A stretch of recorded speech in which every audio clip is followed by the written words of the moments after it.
Zoologijos sodo direktorius pasirodė esąs karjeristas. Žvėrys jam buvo tik tai būdas pakilti bent pakopą aukščiau.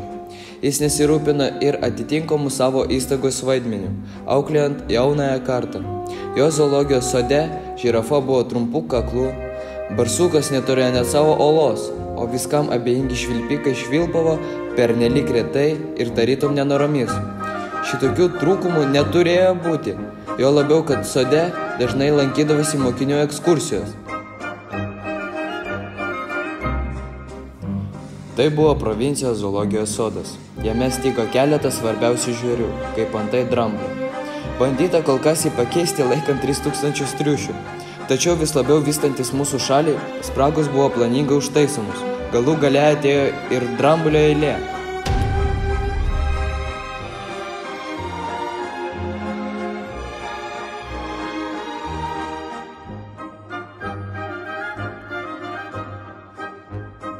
Liepos 22-osios proga buvo gautas pranešimas, jog dramblio paskyra galutinai sutvarkyta.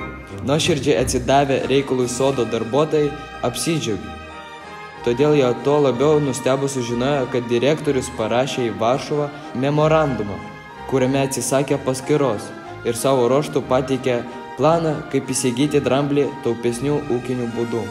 Aš ir visas kolektyvas, rašė direktorius, suprantame, kad dramblys yra didžiulė našta Lenkų kalnakasio ir metalurgo pečiams, trokštamas sumažinti jos savikainą. Siūlau dramblį minimą atitinkame rašte pakeisti savo dramblių. Mes galime reikiamo dydžio dramblį pagaminti iš gumos, jį pripūsti ir pastatyti aptvare. Kruopščiai nudažytas, jis nesiskirs nuo tikro, netgi apžiūrinėjant iš arti. Atsiminkime, jog dramblys yra ne rangus gyvulys.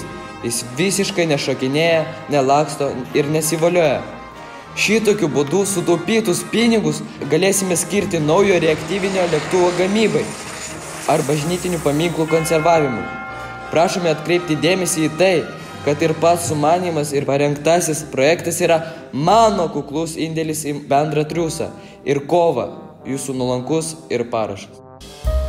Matyt, memorandumas pateko bejausmiam valdininkui, biurokratiškai traktuojančiam savo pareigas, nesigilindamas į esmę ir laikydamasis tik bendro nurodymo mažinti savikainą, jis pritarė šiam planui. Gavęs teigiamą atsakymą zoologijos sodo direktorius liepė iš gumos padaryti milžinišką užvalką, kuris vėliau turėjo būti pripūstas oro. Tai turėjo atlikti 2 sargai, pūsdami užvalkalą iš 2 priešingų galų. Kad būtų išsaugota paslaptis, darbą reikėjo užbaigti per naktį.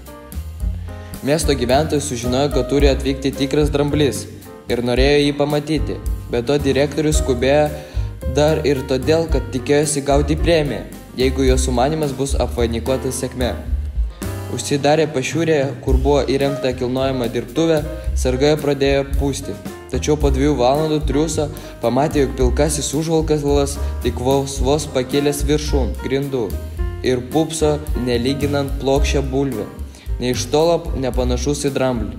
Naktis įpusėjo, nutilo žmonių balsai, tik tai iš zoologijos sodo sklido šakalo kauksmas.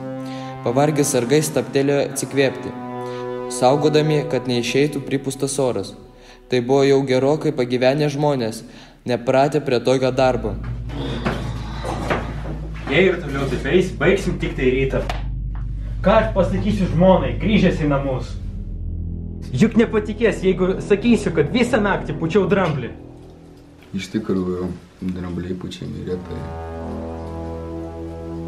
Viskas todėl, kad mūsų direktorius kairuolis. Praėjus dar pusvalandžiui, jie pasijuto nuvargę. Dramblio karkasas padidėjo, tačiau visa figūra dar toli gražu nebuvo suformuota. Vis sunkiau ir sunkiau. Iš tiesų, kaip per grodą. Valandėlį atsikvėpkime. Ilsėdamasis vienas pastebėjo iš sienos kyšantį dujų čiaupą. Pamanė, ar nebūtų galima pabaigti pūsti dramblio dujomis vietoj oro. Apie tai pasakė bičiuliai. Iš pradžių nusprendė pabandyti. Prijungė čiaupą prie dramblio ir jų džiaugsmui netrukus vidury pašiūrės visų ūgio atsistojo žvėrys. Kaip gyvas, stambus liemuo, kojos it stulpai. didžiulės ausis ir aiškus straublys. Direktorius pasistengė, kad modelis būtų labai didelis. Jo ambicija dabar jau nevaržoma jokių finansinių apribojimų.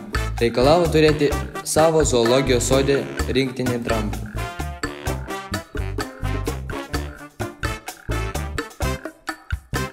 Anksti rytą dramblys buvo perkeltas į specialiai jam paruoštą aikštelę, pačiame centre, greta beždžionių narvo, pastatytas tikros uolos fone. Jis atrodė grėsmingai, prie jo buvo pakabinta lentutė su užrašu "Nepaprastai sunkus dramblys", visiškai nebėgiojo. Ta diena vieni iš pirmųjų lankytojų buvo vietinės mokyklos moksleiviai. Jos atsivedė mokytojas, jis buvo sumanęs vesti pamoką apie dramblį su vaizdinėmis priemonėmis. Sustabdęs visą grupelę prie dramblio, mokytojas pradėjo: Dramblys yra žolėdis gyvūnas. Straubliu jis išrauna jaunus medelius ir nuėda lapus. Mokiniai susibūrę prie dramblio apžiūrinėjo įdidžiai, nustebę. Jie laukė, kad dramblys išaus kokį nors medelį, tačiau jis stypsojo už tvoros nejudėdamas. Dramblys kilęs tiesiai iš dabar jau išnykusių mamutų, netiesa? Tad nieko nuostabaus, vaikai, kad jis yra didžiausias iš visų dabar gyvenančių sausumos gyvūnų.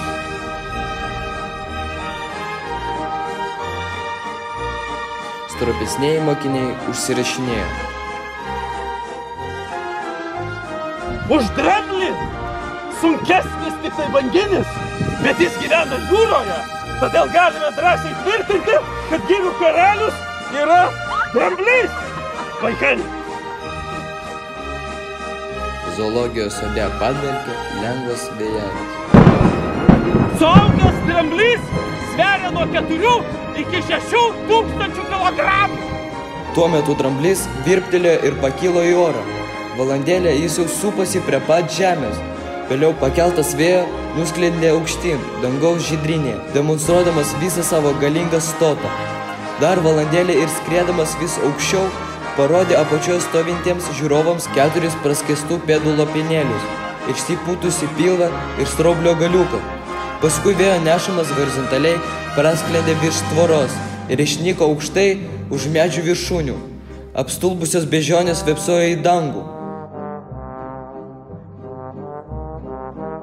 Dramblys buvo rastas netoliese esančiame botanikos sode. Ten krisdamas užsivėrė ant kaktuso ir sprogo.